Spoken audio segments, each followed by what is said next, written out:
सोने चांदी की चाल तो इस समय देखे बिना काम चलेगा नहीं ना। हालाँकि वहाँ पर अब क्या स्थिति है, थोड़ी तो शांति है, मतलब जिस तरह की उठापटक लगातार दिख रही थी उसके मुकाबले कुछ स्थिरता है, लेकिन वो भी रिलेटिव टर्म्स में है, क्योंकि अभी भी हर दिन की कैंडल आप देखें तो काफ़ी बड़ी-बड़ी बन रही हैं। पहले सोने का हिसाब-किताब देख लें यहाँ पे। सोना जो है एमसीएक्स में वो किन स्तरों पे है, तो 1,55 के स्तर पर 1,55,000 के ऊपर अभी चल रहा है। जब बीच में कमज़ोरी आई थी 1,36 तक चला गया था, वहाँ से आप देखिए तो लगभग 19-20 हज़ार ऊपर फिर से है। क्या एक टेक्निकल करेक्शन, एक बॉटम बनने के बाद ये फिर से नई चाल पकड़ने के लिए ऊपर उठ रहा है क्या? जिस तरह से मैं समझता हूँ डेटा पॉइंट को, और पिछली बार ये भी बोला था, इस बार भी ये रिपीट करूंगा कि प्राइसेस वोलाटाइल हैं। इसका मतलब द प्रोडक्ट और the formation is not out of the woods. ये अभी हम खतरे से बाहर नहीं हैं, because these candles are still very volatile. नहीं, जब तक खतरा ये किस तरफ? ऊपर वोलाटिलिटी, की तरफ या नीचे की तरफ? मतलब और ज़्यादा महँगा होने का खतरा आप कह रहे हैं या प्राइस करेक्ट होने का खतरा आप कह रहे हैं? Risk of downside, okay. Volatility बहुत रहती है तो करेक्शन को कंप्लीट नहीं माना जा सकता है। वोलेटिलिटी खत्म हो गई मतलब ये होता है कि कत्लेआम हो चुका है, सब मर गए हैं, अब कुछ नहीं, कोई मरने वाला बचा नहीं है, तो अब यहाँ से नया जीवन शुरू होगा। तो वो होता है वोलेटिलिटी बढ़ के खत्म होने का मतलब। अभी वोलेटिलिटी मुझे खत्म होती हुई दिख नहीं रही है। देखिए, जिस तरह से सेलिंग आई है ना गोल्ड की, गोल्ड का जो मेन, जो मुझे एक ऐसा लेवल मिले जिसपे कि मुझे डर नहीं लगे, वो 3,500 से 4,000 डॉलर का रेंज रहेगा। बिकॉज वहां पे फिर से आपके सेंट्रल बैंक्स आराम से एक्यूमुलेट करने चले आएंगे। Ultimately it is the demand by the central bank. हम हमारे लोग, मतलब हम तुम तो वैसे भी कुछ ज्यादा नहीं कर पाते हैं, लेकिन मान लीजिए कि बड़े खरीदार गोल्ड के हैं भी, एक लिमिट के बाद वो साढ़े भी तीन खरीदेंगे। हज़ार डॉलर आप कह रहे हैं? 3,500-4,000 डॉलर का जो रेंज है ना, वो रेंज सेफ जी। हो जाएगा। नहीं, लेकिन वहां आज की जाएगा, तारीख ऐसा कोई, में स आज की तारीख में ये सोचना भी मुश्किल है कि ये वापस 3.5 पर जाएगा क्या? नहीं, मुश्किल नहीं होना चाहिए। आप इसका फॉर्मेशन लोअर हाई का तो है ना, ओके। फॉर्मेशन अगर लोअर हाई का है, लोअर टॉप का है, और वोलेटिलिटी सबसाइड नहीं हो रही है, तो इसका मतलब वो रिस्क खत्म नहीं हुआ है। तो उस रिस्क को साथ में रखते हुए पहला मेरा यही एस्टिमेट था कि $4,500 से एक रिबाउंड होना चाहिए। करेक्ट है। वहां से एक डिमांड आया, सस्टेन होगा कि नहीं, जब तक वोलेटिलिटी खत्म नहीं हो जाती है तब तक ये नहीं मान सकता कि गोल्ड की रैली जो है वो फिर से शुरू हो जाएगी और वो प्रॉब्लम क्रिएट नहीं करेगा। अब मार्जिन को भी रखा जाए तो 3,500-4,000 का रेंज ऐसा है कि मेरे जैसे इंसान को भी ज़्यादा डर नहीं लगेगा। बट एट दिस लेवल अभी भी गोल्ड में डर लगेगा। अब रही बात ट्रेडिंग की, तो ट्रेडिंग में तो सिंपल सी बात है, ये आपके पास एक लोअर टॉप है, ये टॉप निकल गया तो इसका मान के चलिए कि फिर बॉटम 4,500 वाला प्लेस में है, फिर से गोल्ड का डिमांड बढ़ेगा। बट जी। खतरा भी उतना ही रहेगा। यानी अगर 5100 के ऊपर निकलता है तो फिर वापस इसमें नई चाल मानी जा सकती है। नहीं, चल up till the new high and that's all. Okay. Previous high, sorry, up till the previous high. हाँ, मतलब 5600 के आसपास तक। जी। हाँ, मतलब अगर 5100 निकलता है तो 10% की चाल वहाँ से और बन जाएगी। लेकिन फ़िलहाल अभी 4,964 या 65 ये मान लीजिए डॉलर में भाव चल रहा है।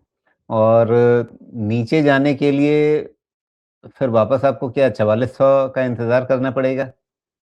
क्या 4400 से लेकर के ये 5100, $700 का इतना बड़ा रेंज, क्या इससे इसके बीच में भी कुछ ट्रेड बनते हैं या मुश्किल है? जब भी वोलेटिलिटी एक्सट्रीम लेवल पे होती है ना, तो ट्रेड में सिर्फ पैसे और हाथ दोनों जलते हैं, और दिल जी। रोता है, वो तो अलग बात ही है। तो तो इतनी, इसमें फिर ये बताइए, निवेशक इतने महँगे भाव पे ले नहीं सकता, ट्रेडिंग कर नहीं सकते, क्या करें, बस तमाशा देखें? नहीं, इक्विटी देखिए। अच्छा, आपके लिए एक नए प्रोफ़ेशन का सुझाव आया है। मेरे लिए जी, ये बताएं। देखिए संदीप अरुणकल्ले हैं, इन्होंने कहा है कि आप नोवेल राइटर भी बन सकते हैं। क्योंकि आप मैं कत्लेआम लिखता जैसे शब्दों का मैं बहुत इस्तेमाल लिखता करते हैं। था। जब मैंने ये फील्ड में अपनी जब खुद शुरुआत की, तो आपने देखा होगा मैंने बहुत आर्टिकल्स लिखे। एक्चुअली कह लें कि उसमें भी मेरा वेस्टेड इंटरेस्ट था। मैंने इसलिए इतना सारा लिखा था कि मैं अपने जो भी रिसर्च है उसको कैप्चर करके डाल के रख लेना चाहता नहीं, था, नहीं, मुझे कभी आप रेफर सिर्फ करना राइटर पे पड़े। अटक गए। आप सिर्फ राइटर पे अटक गए। इन्होंने नोवेल राइटर लिखा है, तो उपन्यास। मतलब हाँ, पता नहीं, उतना तो कहानी नहीं सुना पाऊंगा, या फिर बोलने की आदत है, हो सकता है लिख भी डालूं, कौन जाने। लेकिन मैं जब लिखने बैठता था राजीव जी, तो मैं रात रात भर जी, लिखता रहता था। मुझे होश ही नहीं जी। रहता था। मैं लिखता ही रहता था, सुबह हो जाती थी। हाँ, तो वो एक एनालिस्ट के तौर पे आप लिखते हैं, राइटअप लिखते हैं, आर्टिकल लिखते हैं, एनालिसिस लिखते हैं, रिपोर्ट लिखते हैं। ये आप कह रहे हैं कि आप नॉवल भी लिख सकते हैं, एक बार ट्राई करके देखिए। खैर, तो एमसीएक्स में जैसे आपने अभी डॉलर में बताया कि $5100 ऊपर की ओर, नीचे 4400। तो उसी तर्ज पे क्या 160 को मान लें हम यहाँ पे एमसीएक्स में, और नीचे हम मान लें 136, ये बड़ा रेंज है? इसमें डिविएशंस हो सकते हैं। जी। ये उतना परफेक्ट डेटा नहीं है। ओके। बीच में रुपए की हालत भी थोड़ी बदल गई। जी। करेक्ट है। अब चांदी पर नज़र डालते हैं। चांदी क्या कर रहा है? 2.5 लाख पे फिर से लौटा है। हालाँकि जिस तरह से सोने में आप देखिए, गोल्ड की वापसी नीचे बॉटम से थोड़ी अच्छी है।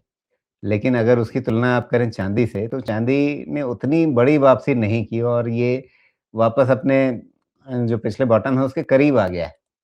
क्या ये कोई मौका है, या इसमें भी आप वही कहेंगे हाथ जलाने वाली बात है? मुझे चांदी में स्पेकुलेशन ज़्यादा नज़र आया, क्योंकि सोना बहुत चल गया ना, और एक जी, समय के बाद ऐसा होता है कि you look for the alternate. तो जब एक चीज़ अफोर्डेबल नहीं रहती है, तो उसके पीछे वाली जो अफोर्डेबल हो उसके पीछे इंसान भागता है, कि भाई चलो कुछ ना मिले तो कुछ मिल जाए। चांदी में वही हुई, और इसको इंडस्ट्रियल कमोडिटी की तरह जस्टिफाई भी किया गया। लेकिन मुझे एक बात जो नहीं समझ में आई, बिल्कुल नहीं समझ में आई, भाई मेरा कॉस्ट अगर इनपुट कॉस्ट ही इतना किसी प्रोडक्ट का बढ़ जाए कि हमारा सेल प्राइस ही नहीं डिटरमिन हो पाए, तो वैसे चीज़ का मायने क्या रह जाएँगे? मुझे वही नहीं समझ में जी। आ रहा था। ठीक है, लेकिन एक बात बताइए कि चाँदी वापस किस भाव पे लौटे कि सोमेश कुमार सोचें कि हाँ, खरीद लिया जाए? मेरे डॉलर में अगर वो 50 से $70 के रेंज मुझे है, एवरेज में $60 का कॉस्ट अगर मुझे मिलता है, आई विल बी हैप्पी। लेकिन उससे पहले मुझे हाथ लगाना डर लगता है।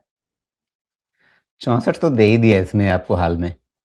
हाँ, वो तो दे दिया है, लेकिन वो कोई खरीद नहीं पाया होगा ना, वहाँ तो उसमें भी डर लगा होगा कि भैया कपड़े और बचेंगे, कि घर का चादर-वादर भी चला जाएगा।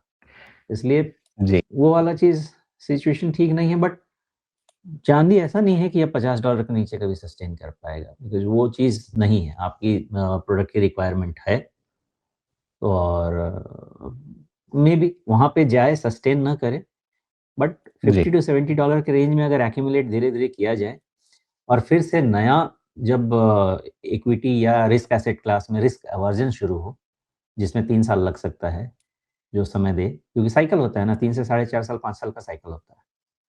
तो उस साइकिल जी। में फिर बन सकता है, इमीडिएट नहीं बनना चाहिए। I have my own doubts. Okay. लेकिन 50 से 70 आपने बहुत बड़ा रेंज दे दिया एक्यूमुलेट करने के लिए। अ, वोलेटिलिटी भी देखा जाए, कैसे करेंगे? वोलेटिलिटी का एक्सटेंट ये है कि वो रेंज नहीं जी, रख सकते आप। ओके। तो एक्यूमुलेट करने के लिए फिर सिल्वर ईटीएफ पे ध्यान रखें? हाँ, हाँ, रखिए। और देखिए, कितनी भी कोई कहानी सुना जाए, मैं जो डिसिप्लिन है वो कभी नहीं छोड़ता, पूरे जीवन में वो डिसिप्लिन कभी नहीं छोड़ता। आपका गोल्ड, सिल्वर 5 से 10% पोर्टफोलियो का पार्ट रहना चाहिए तो रहना चाहिए। जो 30% की कहानी सुना रहा है उसको ईटीएफ बेचना है, एंड दैट्स द ऑब्जेक्टिव। जी। हाँ, लेकिन बीच में ईटीएफ में भी वो मिसप्राइसिंग, या कह लीजिए कि थोड़ा-सा प्राइस डिफरेंशियल, ये चीज़ देखने को मिली ना? ये तो है ना राजीव जी, और देखिए ये हम सबकी ज़िम्मेवारी है कि सारी जनता को एजुकेट अवेयर किया जाए कि जो चीज़ें इतनी फैंसी सॉरी हो जाती हैं, उसमें रिस्क होता है, वो सच नहीं होता है, वो सिर्फ़ और सिर्फ़ सपना होता है। ये हम सबको अवेयर एजुकेट करना चाहिए। मैं ये रिस्क लेता हूँ, थोड़े दिन के लिए मुझे भला-बुरा कहा जा सकता है, एब्सोल्यूटली फाइन, लेकिन वो रिस्क मुझे लेना है लोगों को एजुकेट अवेयर करने के लिए। अम, ये जो ईटीएफ में आपका जो कॉस्ट ऑफ कैरी होता है, वो चांदी को ऑलरेडी आपको, और जब डिमांड हाई होता है तो 5 से 10% महँगा कर देता है। 5 से 10% इज़ अ डिसेंट, मतलब बहुत अच्छा डिस्टेंस है, बिकॉज़ उतने में तो आपका स्टॉप लॉस ही निकल जाएगा। कितना स्टॉप लॉस रखेंगे? तो वो रिस्क ध्यान में रखिए। ईटीएफ में छोटे-छोटे टुकड़ों में 70 के नीचे अगर कभी मिलता है तो शुरुआत कर देनी चाहिए। लेकिन व्यू 3 से 5 साल का लीजिएगा। जो आके चला गया ये समा वापस तुरंत तो नहीं आएगा।